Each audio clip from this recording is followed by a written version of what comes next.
A few weeks ago, I had the opportunity to give a presentation at the Tree Care Industry Association's Expo. It's the largest gathering of tree care owners and service providers who support that industry. There are over 4,000 people in St. Louis. They do this once a year.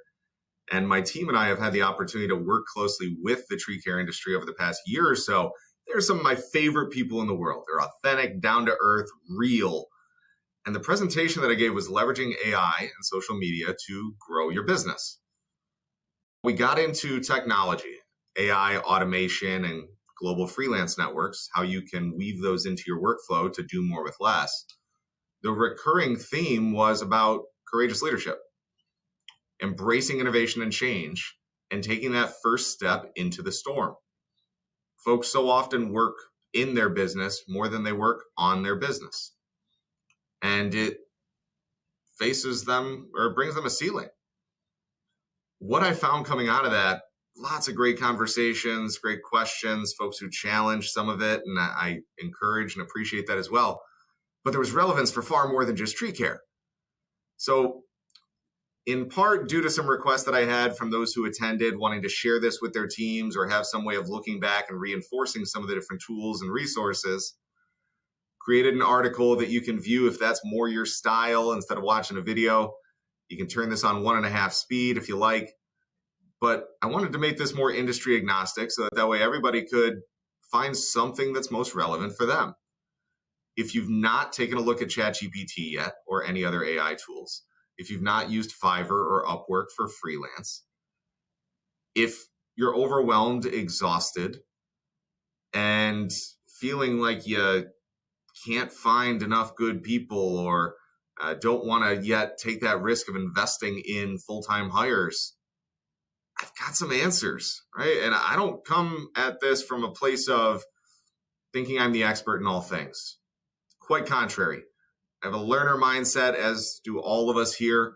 I'm confident that the product that will come from this after I share it is I'll learn from you. Some folks are going to reach out and help me gain a better understanding. This stuff changes so quickly that since I gave the presentation, even Google Bard has emerged as potentially something testing higher than ChatGPT.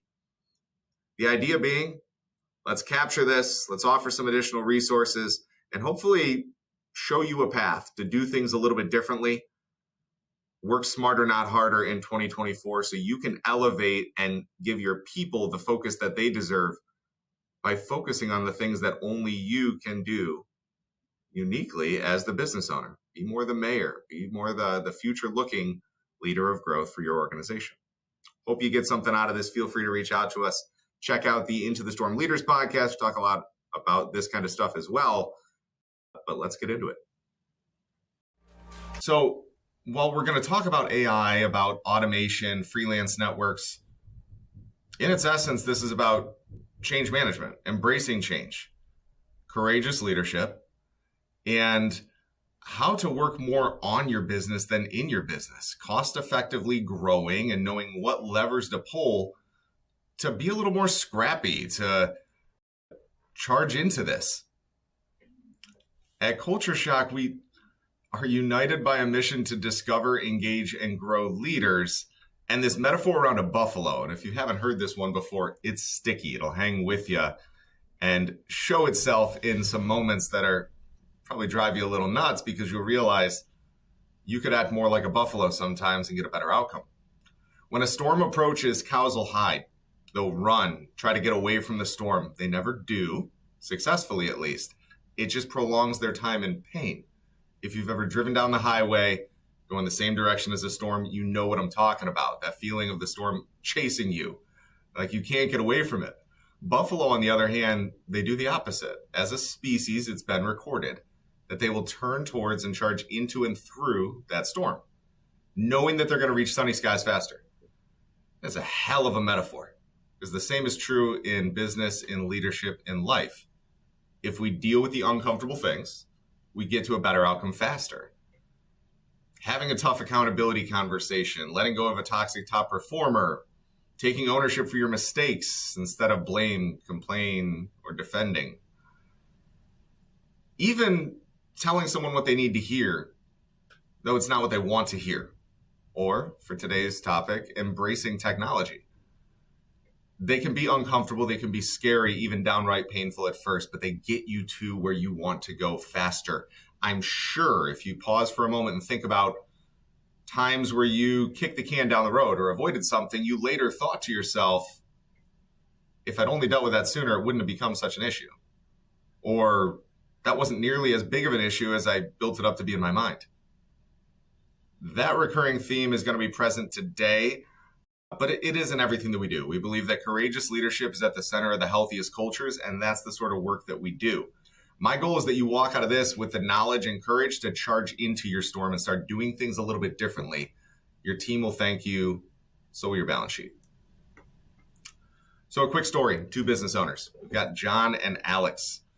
Very similar businesses, let's say each run a tree care company. Both companies quite successful. They have quality service that are in high demand. They're in a good market. But despite the similarities, John and Alex found themselves at a crossroads. The classic entrepreneur's dilemma is the ceiling of personal capacity. Some people realize that what got me here won't get me there. So for John, his journey is more about embracing change and innovation. His company was thriving, but he was swamped. He spent days juggling client projects, managing his team, and handling every little operational detail. One day he's reflecting after a hard day, he's exhausted, and he realized he was working in his business so much that he never had time to work on the business. That moment or that epiphany was his turning point because he was determined to change, and he began by empowering his team. He reinforced the company's core values instead of just being on a break room wall, laying out clear definition and the behaviors associated with each so his team could use them as a compass for decision making. Where if he took his team and put them in different countries and faced them with the same challenges, no communication with one another, using only the core values as a way to decide how to handle these issues, the answer or the result would be pretty aligned. He trusted his employees more responsibility and allowed them to take ownership of their work, getting more out of them instead of diminishing their capability and intelligence. Curious about technology, John ventures into the realm of AI. He hears about ChatGPT, he hears about all these things, and starts to learn the basics, understanding how AI could streamline the work he's doing, so long as he doesn't blindly trust it. He trained one of the tools to grasp the voice, the essence of his business. He wanted it to talk like him and think like him, so the responses weren't generic, because that was one of his biggest concerns, that the quality drops off or it sounds like it is AI. This helped him formulate a cost-effective strategy to break into commercial work. That was his focus, right? He was doing a lot with residential and wanted to find a different strategy for getting more commercial clients, less headache. He then discovered Fiverr. He was fascinated by the array of talents available and figured he'd try a couple gigs. It's a global freelance network. Things start at $5.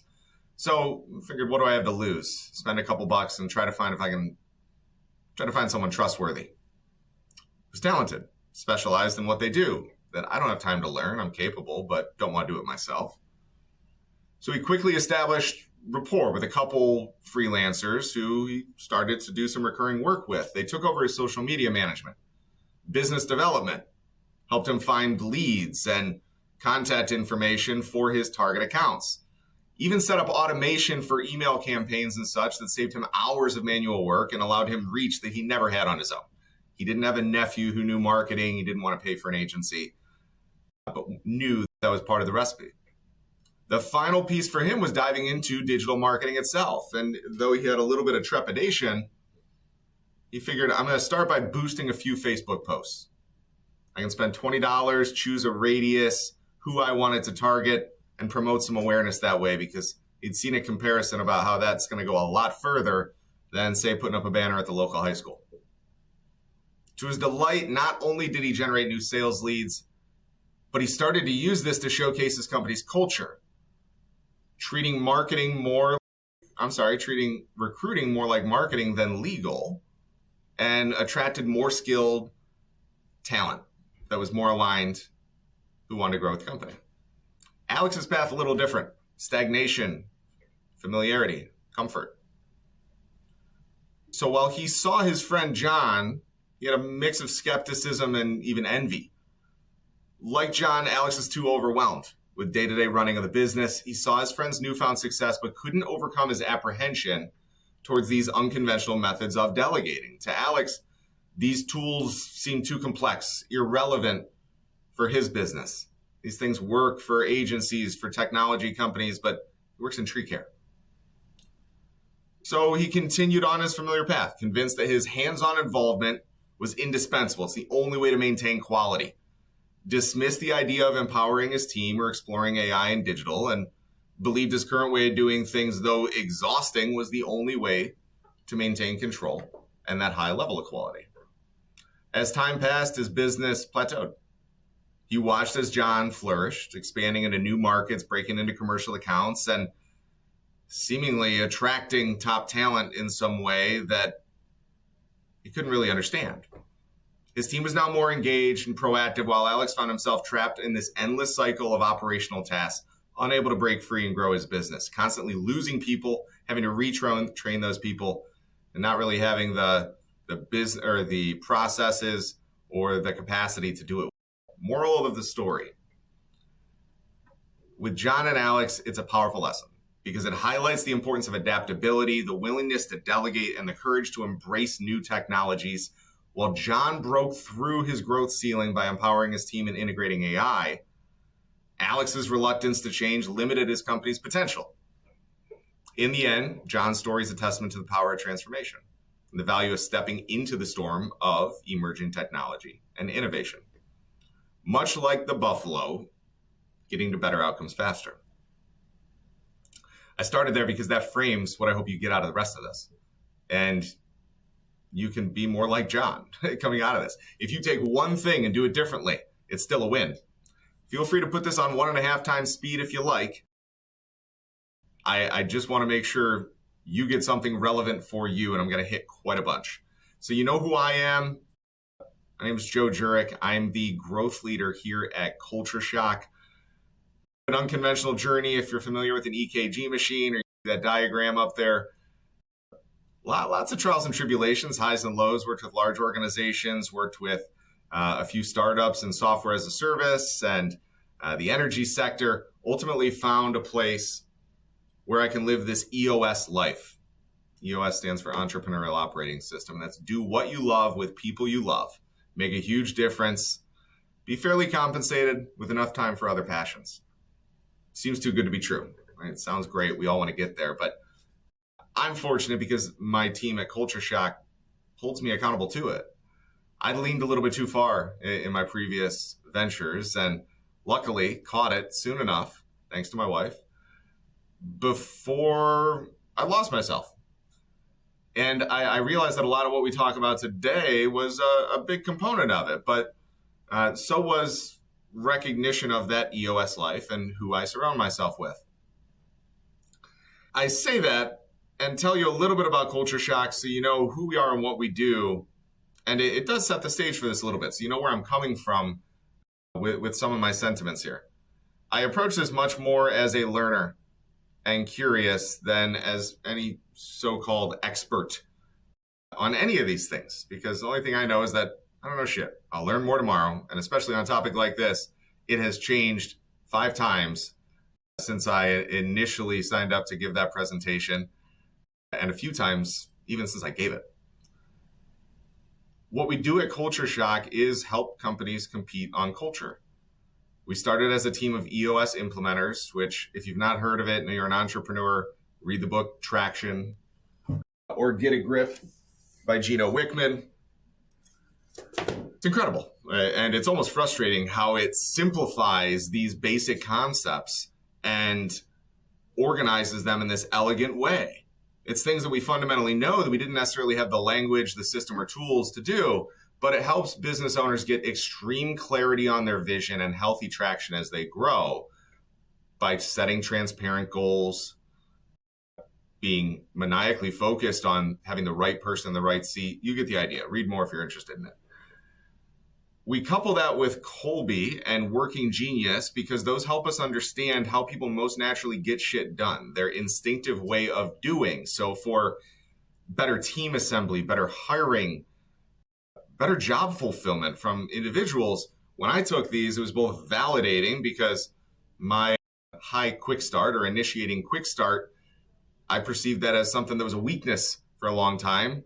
And it can have its adverse effect if I don't find balance in somebody else.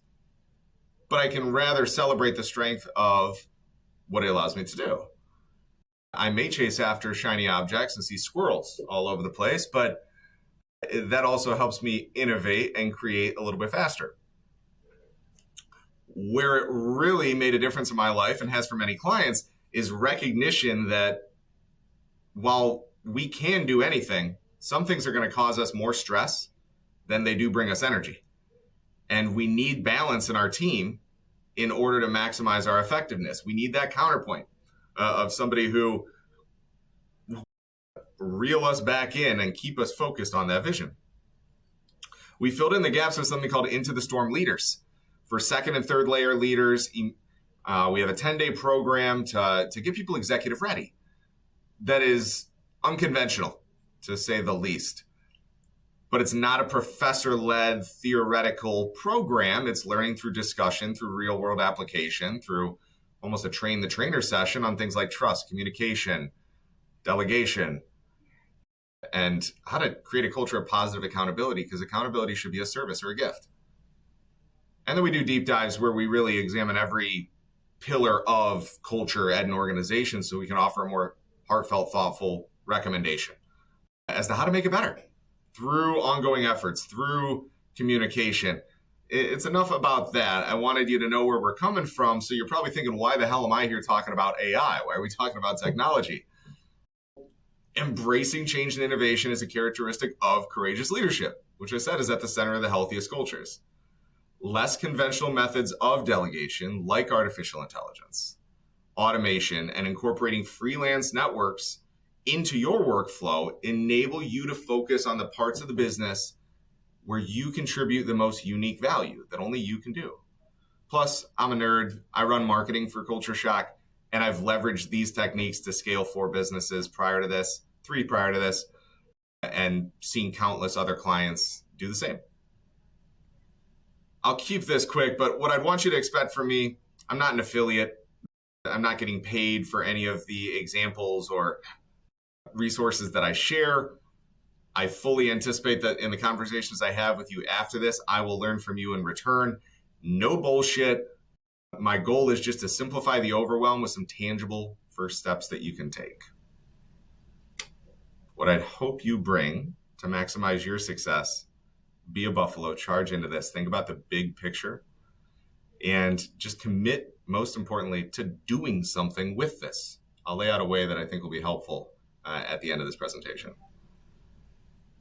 Now, when we were in St. Louis for Expo, I like to incorporate some live polling, make a session a little bit more engaging. So I threw this up, and it could be advantageous for you. I'll just quick mention something called AHA Slides or Kahoot.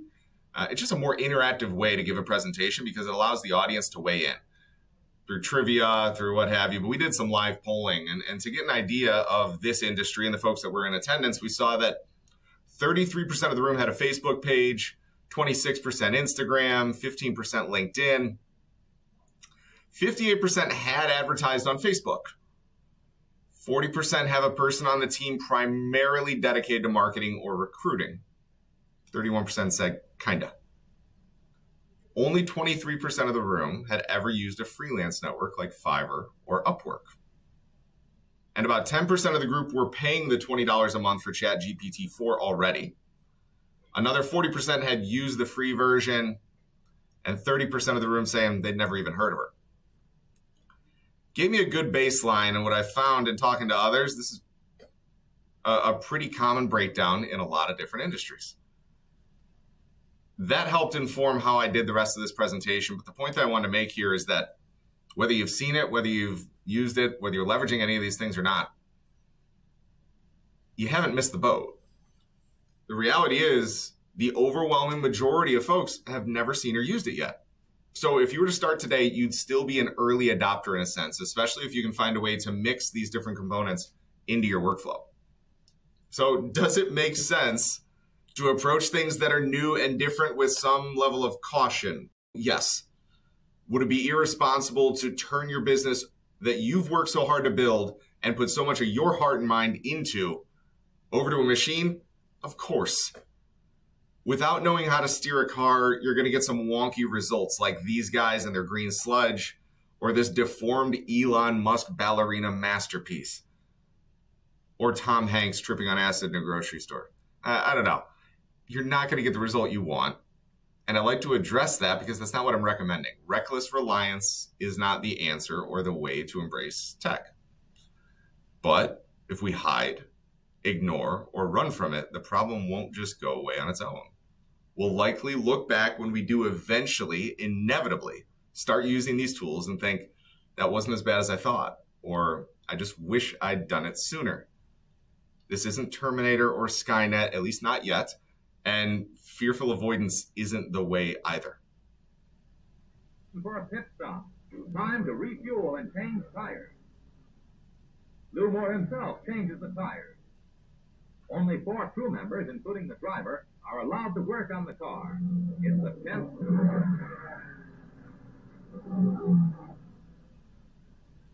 Tires are changed at last. A crewman polishes the window. Are you okay with 67 seconds when your competitor can do it in 2.7? Now, sure, the second video had a lot more people working on the car. Right? This was the 1950s at Daytona versus something just a few years ago in Australia. But that's what I'm trying to tell you here is that by learning how to use these tools in a way that works for your business, you can get the results of a bigger team with technology serving as the extra manpower. What we find is that change only occurs when one of 3 things happens, or a combination of them. The pain of your current situation exceeds the fear of the unknown. The knowledge that you attain is so overwhelming that you can no longer refuse to change or keep doing things the way that you are, or the influence and accountability from others pushes you forward.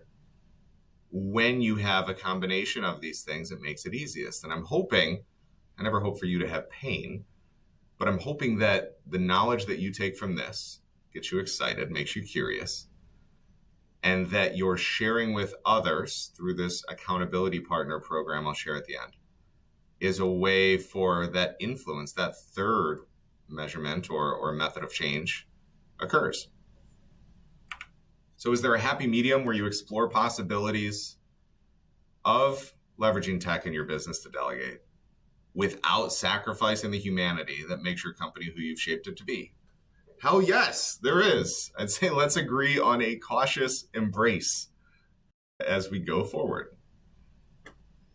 I'm going to tailor this a bit to social media. And while social is not new, probably used it quite a bit over the years, it's certainly evolving. So let's reinforce some of what you may already know, but also layer in some new ways to approach it.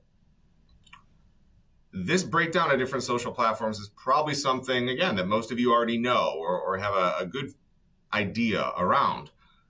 Based on the polling results I saw, the folks in the room at this presentation did.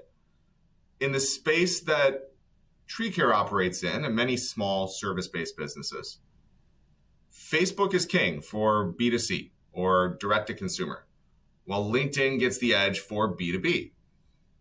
If you're not yet utilizing these platforms to grow, start there coming out of this session.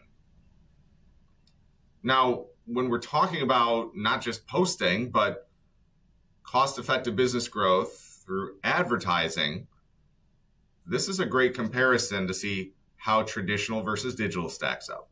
And for those who aren't yet believers in prioritizing spend on digital, take a look at how the cost to reach an audience of 2,000 is between 50 with paid search and 75 through social media. It's up to 250 in newspaper and 900 with direct mail. Look, banners at the high school stadium and good old-fashioned networking still work. We just think there's smarter ways to grow or things that you can be doing in addition to that.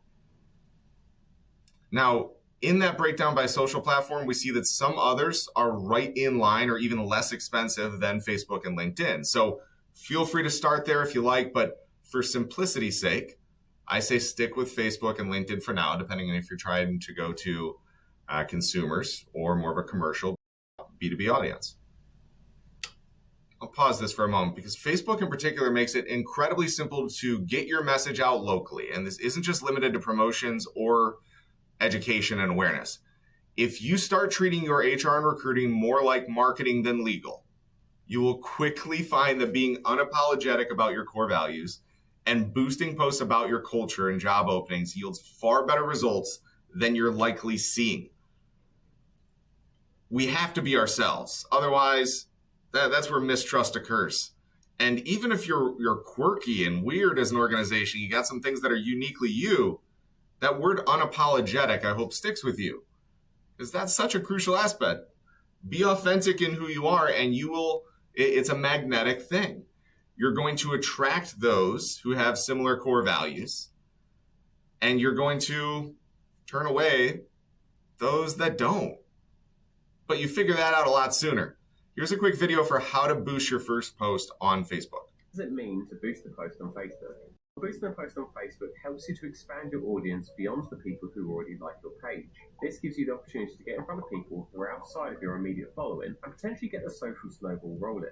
Boosting will give you the chance to use inbuilt targeting options to make sure that your post isn't just going out to anyone. Instead, it will reach people who are more likely to be interested in what you're offering. What is the difference between boosted posts and Facebook ads? Great question. Boosting a Facebook post is all about boosting something that currently exists organically in your timeline. It helps give your post a new lease of life, getting it in front of new people quickly and easily. When boosting a post, you'll simply be asked who you want to reach, your budget, and how long you want the ad to run for. However, when you set up a Facebook ad, you're opening yourself up to more options in terms of selecting ad placements, objectives, creative control, advanced targeting, and more. Which path to pick is very much down to the objective of your ad and, realistically, how much time you have. You should know that you can boost Instagram posts too, and luckily for you, we've covered that before. If you want to set up a Facebook or Instagram ad with a full range of audience targeting options, formats, and other advanced extras, then you'll want to set that up on Facebook Business Manager. However, if you have a smaller budget, want to get things set up quickly, or you just want to get a few extra eyes on your posts, then boosting posts is the one for you. Okay, so now into the nitty gritty. That sounds so posh doing that. How to boost a post on Facebook. Now, I'm assuming you've already got a Facebook page set up and have page role controls to advertise. If not, get that sorted first. But if you do, then follow these steps. Head on over to your Facebook page, find the post you want to boost. This might be a job post, an event, a video, a discount code, and then select Boost Post, which you'll find at the bottom of your post. Fill in the following details. Goal. What results would you like from this ad? Messages, views, calls, audience. Choose either a recommended audience or create a new one based on specific traits such as interests or demographics. Total budget. Select a recommended budget or provide your own depending on how much you want to spend. Have a little play here because a little can get you a long way with the right targeting. Duration. How long do you want your ad to run for? Placement. Would you like your boosted post to show on other Meta products like Instagram and Messenger? Still visible in saying Meta. Payment method. Review what's already set up or update your details as you need. Select Boost and let it work its magic. See? Easy peasy. Your boosted post will be subject to review to make sure it follows Meta's advertising policies. Sometimes they can take a little bit of time, up to 24 hours, so just make sure you keep that in mind. And that's that. Your boosted post will be boosted, appearing in the feeds of your tailored audience and helping you generate more views and more engagement. You can monitor the success of your boosted post within the post analytics, deciding whether to push more budget to it or pause it entirely. So real world example that I've seen hundreds of times. Prior to working in startup space, I worked for a large organization and led a team of franchise business owners in the eastern half of the country.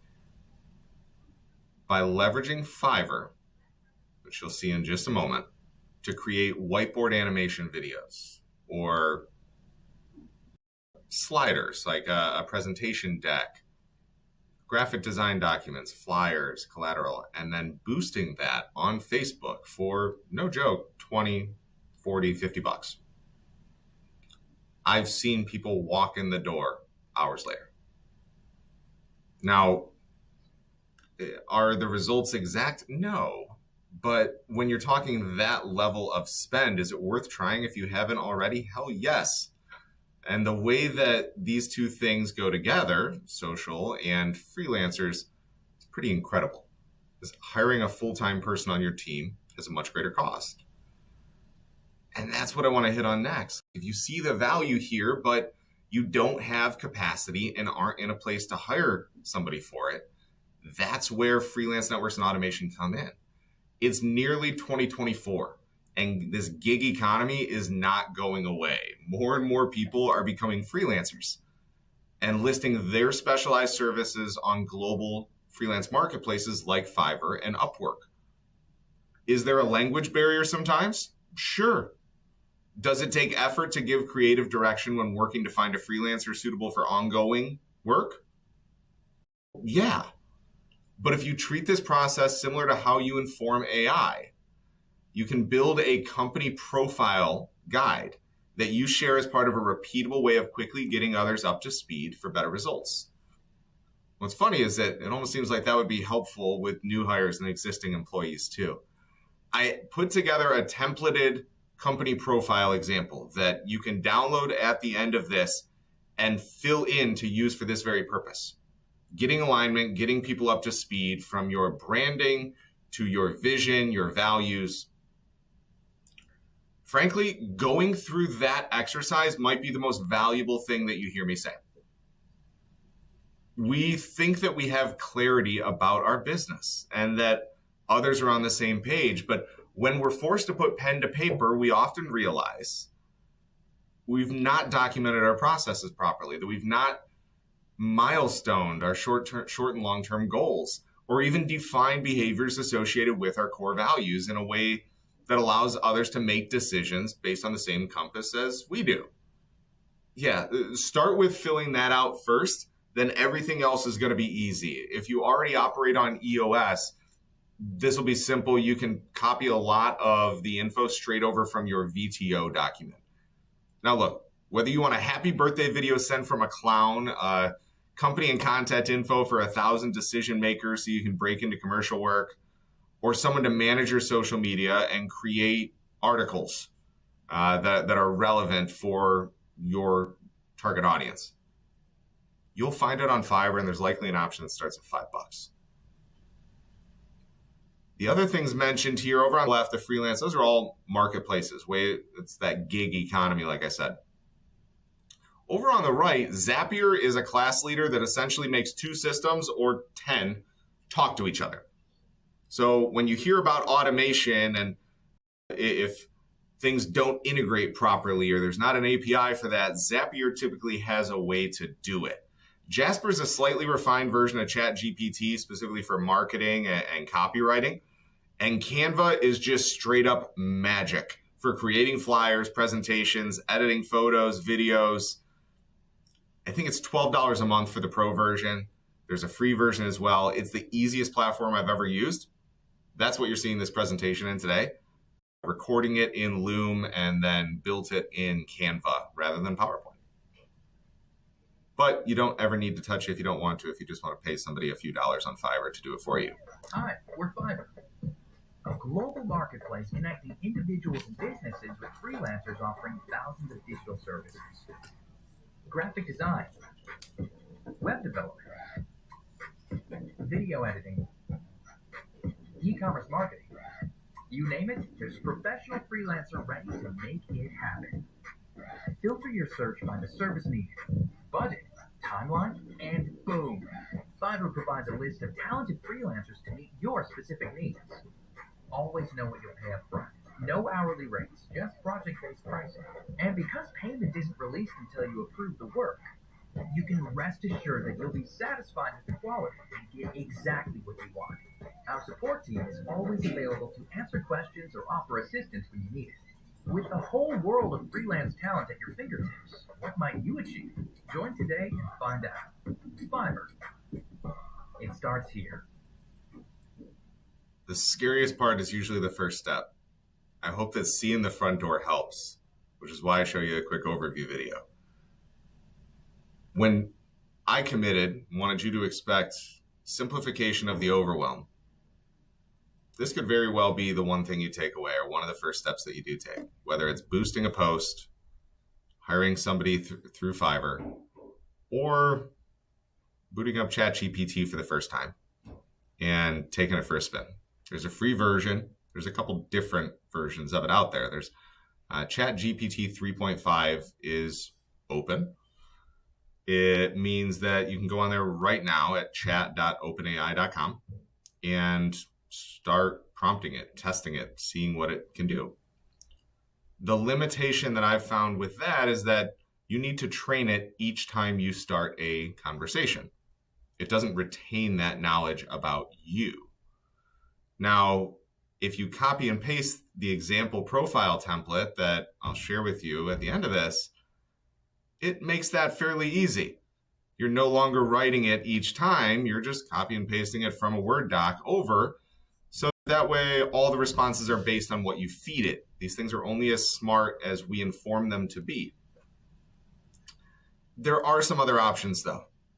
And I'm going to take you through those in just a moment, because creating your own GPT, once you have the paid version, took me 12 minutes. I did one for this presentation of an example tree care company. And ChatGPT 4, the paid version, also allows you to upload documents where it stores them in a knowledge base, and now every time you interact with it, it already knows everything that you told it. Outside of that, there's something called the Bright method. And I want to share this with you because when interacting with artificial intelligence, if you want it to think and talk like you, this is a great reminder for what to tell it. B stands for brand. Right? You want to tell it about your brand. You want it to be a representative of you. For instance, I could say, culture shock, here's what we do, here's who we are, company history, core values, goals, that kind of stuff. The R stands for role. What role do you want the AI to serve for you? I might tell it, I want you to serve as my head of marketing, my research analyst, my business development manager, what have you. Whatever role you want to serve. The I stands for instructions. What do you specifically want it to do? G is goal, your intended outcome or what you hope to accomplish. H is how. So if there's any way specifically you want it to go about doing so, maybe it's assembling 3 different data points or research examples, or giving you things in a table or bullet format. You can give it that specific direction on how. And last, and maybe most importantly, tell it who the target or intended audience is. If you structure what you put into AI by addressing those key points, you'll likely get the outcome that you're looking for. So since we're talking first steps and simplifying overwhelm, that may be the simplest. Use the free version, follow that methodology when telling it things. But here's what I'd really recommend. And I'll put a disclaimer on this. There are plenty of ways to train out AI tools, many of which allow for customization and one-time entry of details. This example is primarily based on the free version of ChatGPT still, where you have to train the AI at the beginning of the conversation. So once you've gotten the hang of this, consider paying $20 monthly for ChatGPT 4, where you can store descriptions and documents for reference, or build your own GPT, share it as for your team. I've personally and seen others create their own GPT, again, in about 12 minutes, upload employee handbook, SOP, policy and procedure documents, instead of having this massive document reference or library where it's impossible to self-train and people can never find what they're looking for from all of your lessons learned and what have you. They can simply ask it a question. It's as if you, being the business owner, had immediate recall of every document you'd ever created for the business. And upon being asked, could say, boom, right here. It's incredible. All right. So especially the more intricate, complex your business is, it can really accelerate your ramp up time with new employees and get them up to speed faster, teach them how to fish by being more resourceful and pointing them to where you have all this stuff housed. Enough on that. I'll go ahead and flip over here and show you what I'm talking about. Let's start with this company profile AI template. So what I'd recommend with this, I filled it in for an example tree care company. There's a step-by-step guide for creating your own GPT as well. But I lay out the specific prompt that you can tell ChatGPT, where it's essentially, hey, don't respond or start working until I tell you the word done, because you're going to send it a couple different messages likely based on the length. I mentioned that this could be the most valuable thing that you hear me say, and for good reason. This is something that we think we communicate clearly, yet we don't confirm that understanding with others. And often, unless we've gone through EOS or some other formal system or process, these things aren't captured and documented well. So, company history, sure, your services, mission and vision, your core values, unique positioning in the market, things about your culture and leadership, high-level marketing and branding, customer and market analysis, things that you know about customers and competitors, things that you're facing as far as challenges, opportunities for growth. What are the measurements of success? You can see how this emulates that bright model or method yet again. And then I took it even further if you want to explore this. And I gave you our example for culture shock because it's real information, not dummy data or examples. And I poured a whole bunch into this. I've used it now countless times to be able to just copy and paste it over prior to signing up for the paid version. But let's say $20 is worth it to you and you want to flip over to it. First off, on our page, if you go to Yes, a Blog, you'll find those resources that I mentioned downloading on this post. So down at the bottom, there's links of everything that I mentioned during this presentation. Throw in your name and email, and you can download a full copy of the presentation and that company profile template. When I go into ChatGPT the first time, it's going to ask me to create an account. And in this case, I have already built these custom GPTs. Here's the one I was talking about, the example Storm Branch Sales and Marketing Assistant. But let me show you how easy that is. If I go down to settings in the bottom and go to my GPTs, once I have the paid version, I prepared just in case I ran into something like that. When it opens up, this isn't filled in yet, but to create it, it's just going to ask me to describe what I want it to do a little bit, the name, the description, the instructions. Conversation starters, these are the things over here that are the most commonly asked questions that others on your team might use it for. And then just start uploading documents. You can tell it your website and point it to there. You can have it create imagery for you. But I could probably do it in 5 minutes if I have those documents ready to upload. And it doesn't seem like there's a limit to it.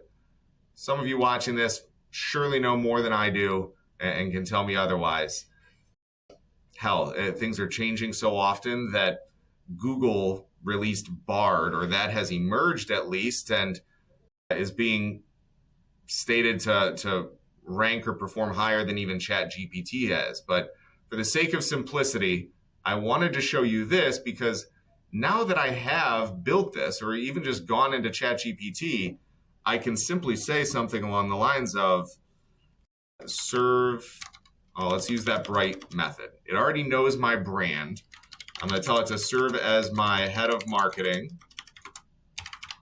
and create a 30-day social media strategy for Facebook, including 1 post per day and a couple for boosting/advertising.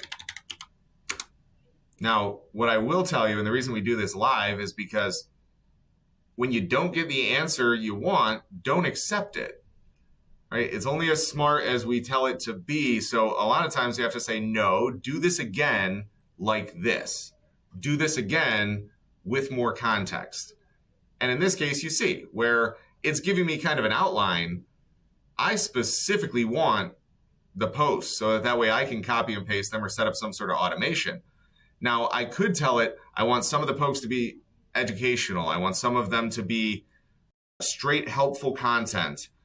I want some to be more about our culture, about our team. Would like some of them to be more offer centric or promotion based, and give it a mix for it to rotate through. But for this case, let's start with week 1. Provide all the copy for every post with a mixed, you type in front of people. I've seen this work so well for documentation of process, for formalizing a plan, getting something out of your head onto paper. That cautious embrace that I talked about is really using this for inspiration, to break free from writer's block, to get you started, lay out an outline, and let you apply that human touch to ensure it's your voice, to ensure it aligns with what you intend. In a case like this, it's great because now with a freelancer, I can give them that same company profile template that I filled out and give this as an example and say, hey, stage these in Facebook and LinkedIn or wherever else for me to post, or schedule these over the next 2 months. So I don't need to do it. I could say, find stock imagery or go into this folder of all of our imagery and put that on these posts as well. Folks, the possibilities are endless.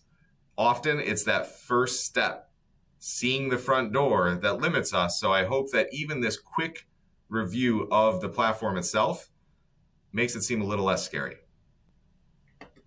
For those who just can't get enough of this and want some other tools to check out, as stated, I am a nerd about this stuff. I've explored a bunch of it. Different ways to delegate through less conventional methods. Here are some of my favorites. Motion does my time blocking, tying into all my calendars and using AI to auto-calendar tasks based on urgency, importance, and my most productive workflow. If I miss something, it notifies me and shifts my future schedule around to optimize. I hate taking meeting notes and writing recaps. Fathom joins my Zoom, Teams, and Google Meet calls and records them, creating a transcript, summary, questions, action items. It is a game changer. I'll even open this up, doing an in-person meeting with a colleague, then often plop that transcript into ChatGPT to form next steps. Then it links to my CRM and automatically stamps it on the contact if it is from a meeting as well. It's amazing what happens when you can put the pen and paper down and focus on the person in front of you to build trust, to be engaged, yet know you're not going to miss some of the details and you can still refer back to them. Video AI and Swell AI, we use them for our podcast. It's a automatic editing platform that allows us to take long form videos and chop them up automatically into shorts for posting on Instagram and TikTok and things of that nature. Hootsuite is where we manage all of our social media. There's plenty of alternatives here, but I don't want to log into LinkedIn, Facebook, Twitter, and everything independently. Hootsuite allows me to calendar, plan, and post, and then see analytics on all of my social media accounts. Descript has changed video editing for good, because rather than taking a class on Adobe or one of these more complex tools, Descript allows us to record a video like this and then edit it based on deleting words from a transcript. So imagine you're in a Word document and you remove something, it clips the video to now remove it as well. Hell, it can actually learn your voice, and if you write in words, it can fill in those gaps as well. Be Creatives is a service that we were using. It's a unlimited monthly video editing service. I think it was $899. And I had a team of people who would do as much video editing as they could during a standard workday or a time allotment. Worked pretty well. I've just found other ways using Descript, Video AI, Swell, and Fiverr that are a little bit better for me. Magic and Sellex are cost-effective outsourcing. So whether it's administrative functions, sales development, they allow you to work with somebody on a short-term basis. At one point, I had an executive assistant for $10 to $12 an hour. I could do it week to week, whether I wanted to move forward with that person. And if you want to do business development and you don't want to pick up the phone to do outreach, you also don't necessarily want to invest in hiring a sales team, SellX is a way that gives you confidence and control of what those conversations look like, because you can see every call that is made and reporting, and then have conversations directly with any of the reps that you have. I think it's on a quarterly basis. The point being, the frustrations, the pains that you're feeling, there's solutions to them if you get creative, if you're willing to take a risk, if you're willing to do some minimal investment in order to explore these things. I think the biggest investment is in the risk of your time, your effort in learning these things. Hopefully you come out of this now with the confidence, with the knowledge that's overwhelming enough for you to change. If that's not enough, here's a simple formula for engaging the influence of others. How many times have you heard something profound or thought-provoking and felt convinced that you were going to follow through and do things differently? You remember earlier I did say that change occurs through one of three factors, hopefully a combo to increase your chances. And as I mentioned, that I'm banking on the knowledge from this being too overwhelming to stay status quo, or you recognize that the pains you're feeling are greater than the fears of the unknown. But if you need one extra nudge, that's what you have each other for. One of the most effective ways for ensuring follow through on commitments are saying them out loud and asking someone else to hold you accountable. In our programs, we assign accountability partners at the end of every session. This offering the gift of accountability to another by following up at a predetermined date a few weeks after the session or learning occurs, and hopefully getting that service back in return. So my recommendation would be this: share this presentation with somebody else. If you'd rather read the article because that's more your style, or you know the other person's style, there's an article as well that you can send instead. Exchange contact info. I imagine you already have it. Put something on the calendar 30 days from now and ask that person what they're committed to doing between now and then. Offer up your commitment as well. When you touch base, simply, how have you done with that commitment? What's your progress look like? Are you satisfied with that? We're more inclined to take action and do this because we don't want to let that other person down. They need us to hold them accountable. But what we often need is that accountability from somebody else as well. The objectivity, somebody else who's pushing us, because yes, life happens, right? The second you're done with this, phone's going to ring, or a fire's going to start that you need to put out. I get it. It's hard to maintain focus. That's why having that clear vision, the short and long-term goals, accountability from somebody else, the courage and the curiosity to go explore these things are so important. It's simple, but so many other things, not necessarily easy. Folks, the possibilities are endless. To bring things back to simple, take that first step into the storm. Log into ChatGPT or Fiverr, or boost your first Facebook post. Better yet, fill out that company profile template before you do a damn thing. Let that be your first step. The important part being, do something with this. My name's Joe Jurek, the growth leader at Culture Shock. We're in Westlake, Ohio. Hopefully you got something valuable out of this. If there's ever anything I can help with, get in touch. You can see these resources at cultureshock.com/blog. You can see my personal info. If you scan the QR code right there, Culture Shock's over on the right. We have a podcast called Into the Storm Leaders. We do one-on-one coaching, team building experiences, EOS implementation, Colby for better hiring practices. And really our sweet spot, mine in particular, is succession planning through development of your second and third layer leaders. Getting alignment, common language, common set of tools for building a higher trust environment, for communicating more effectively, for taking more extreme ownership of things and instilling that in others, and leveling up our own emotional intelligence so that way we can be better colleagues, better leaders, better friends. So, folks, again, thank you for taking the time. I hope to have a conversation with you. Reach out if I can help, and get out there and do something with it. Leverage one of these tools to work smarter and accomplish more with less. That's all for now.